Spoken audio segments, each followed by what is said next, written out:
Hello बच्चों। तो आज हम लोग फिर से आ गए अपने नए वीडियो में।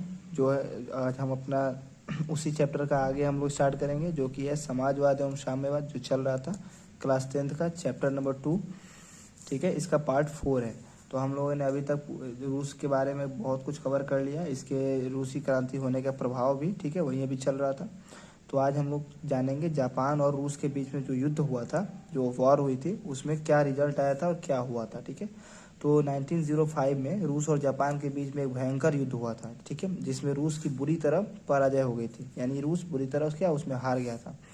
आज हम लोग रसिया को या फिर रूस को हम लोग क्या एक सुपर पावर की तरफ जानते हैं, लेकिन उस समय रूस उतना मजबूत नहीं था, तो वो जापान से बहुत बुरी तरीक़ा से हारा, जो कि एक रूस के इतिहास में बहुत ही एक धब्बा की तरह लगा है। ठीक है, और वो आज तक रूस वाले इसको भूल नहीं पाए हैं। ठीक है, इसलिए जितने भी रूस के लोग हैं उनको जापान से ज़्यादा बनता नहीं है। एक रीज़न ये भी है और ये आज तक चला आ रहा है। ठीक है, ये हुआ क्या था उस समय जब 1905 में रूस जब हारा था जापान से।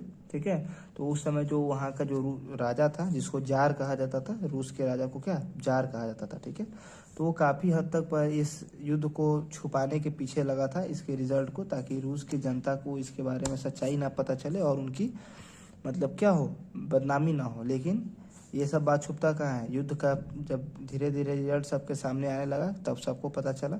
तो फिर क्या हुआ, 1905 को फिर जब रूस के जितने भी जनता थे वो क्या करने लगे, उनको अपने अब भविष्य का चिंता सताने लगा। ठीक है, तो फिर वो क्या करे, तो उन्होंने 9 जनवरी 1905 को ये युद्ध के बाद, ठीक है, रोटी दो का नारा करने, यानी कि वो अपने काम के लिए क्या करते थे, राजा से काम करने के लिए उनका भविष्य सोचे कि अब भविष्य क्या है, अंधकार में है, तो अब हम लोग का क्या होगा।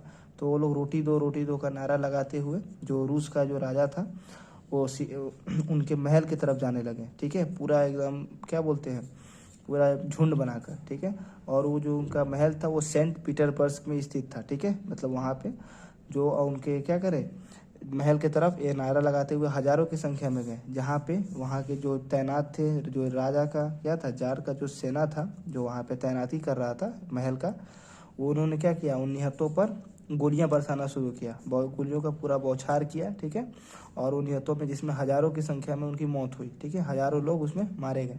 चूँकि यह घटना रविवार के दिन हुई थी, जो कि पुराने रूसी कैलेंडर के हिसाब से 9 जनवरी को था और नए रूसी कैलेंडर के हिसाब से 22 जनवरी को।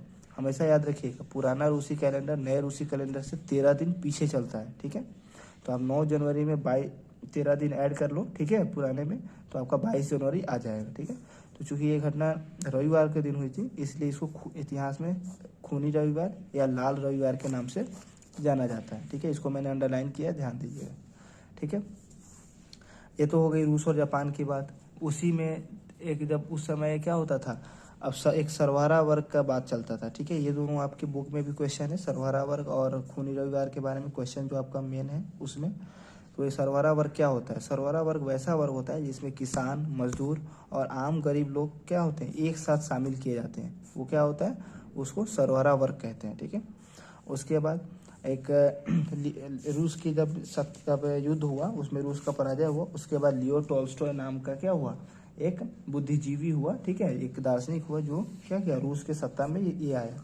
इसने वार एंड पीस, एक बुक है वार एंड पीस की, क्या की, इसने रचना की है। काफ़ी मोस्ट इंपॉर्टेंट क्वेश्चन है, काफ़ी बार बोर्ड में पूछ चुका है, इसको मैंने VVI लगाया है, इसको ध्यान से देखिएगा। ठीक है, वार एंड, इसके आपसे पूछेगा क्वेश्चन में, वार एंड पीस की रचना किसने की थी, और उसमें आपको ऑप्शन में लियो टॉल्स्टॉय दिया रहेगा और भी बहुत सारा ऑप्शन दिया रहेगा, उसमें आपको ये मानना है। आप प्रीवियस ईयर उठाकर देखना, ये क्वेश्चन बहुत बार पूछ चुका है। 1898 में रशियन सोशलिस्ट पार्टी की भी क्या हुई, इसी समय स्थापना की गई। ठीक है, और जब ये स्थापना हुई तो जब ये रसिया में जो इसको चलाने वाली जो पार्टी थी, इसमें क्या हुआ, फूट पड़ गया। ठीक है, और ये पार्टी 2 भागों में बट गई। ठीक है, एक हो गया बोल्शेविक दल और एक हो गया मोन्शेविक दल। ठीक है, मेन्शेविक दल, जो बोल्शेविक दल था वो काफ़ी बहुमत का था। ठीक है, एक होता है ना बहुमत से बना, एक होता है कि जब 2 पार्ट में पड़े, ऐसे भारत पाकिस्तान का जो क्या हुआ था, पार्टीशन हुआ था, तो पाकिस्तान अलग हो गया, भारत अलग हो गया। उसी तरह इनमें पहले एक ही दल था, अब इन एक दल से 2 दल हो गया। ठीक है, अब ऑब्वियस सा बात है, 2 दल होगा तो 2 नेता भी होंगे। तो बोल्शेविक दल का जो नेता हो गया वो लेनिन बना, और लेनिन के बारे में पढ़ चुके हो पहले। और मेंशेविक दल का जो नेता बना वो केरेंस्की बना है, उसको केरेंस्की को बनाया गया, ठीक है। उसके बाद आता है प्रथम विश्व युद्ध का बात, ठीक है। तो प्रथम विश्व युद्ध आप लोग सब लोग जानते होंगे। फर्स्ट वर्ल्ड वॉर कब हुआ था? 1914 से 1918 के बीच, ठीक है। 4 साल युद्ध चला था। और इसी युद्ध के बाद, ठीक है, सॉरी, इसी युद्ध से ठीक पहले 1901 में सोशलिस्ट रिवोल्यूशनरी पार्टी का भी गठन हुआ था। कहाँ? रूस में, ठीक है। ये रहा पूरा रूस जापान युद्ध का बायोडेटा, ठीक है। इसका आप पूरा एक नोट्स बना सकते हो वीडियो को पॉज करके, और इसमें कोई भी प्रॉब्लम होगा तो आप पूछ सकते हो कमेंट में, ठीक है। तब तक के लिए पढ़ते रहिए। इसका नेक्स्ट वीडियो बहुत जल्द आपको मिलेगा। Thank you.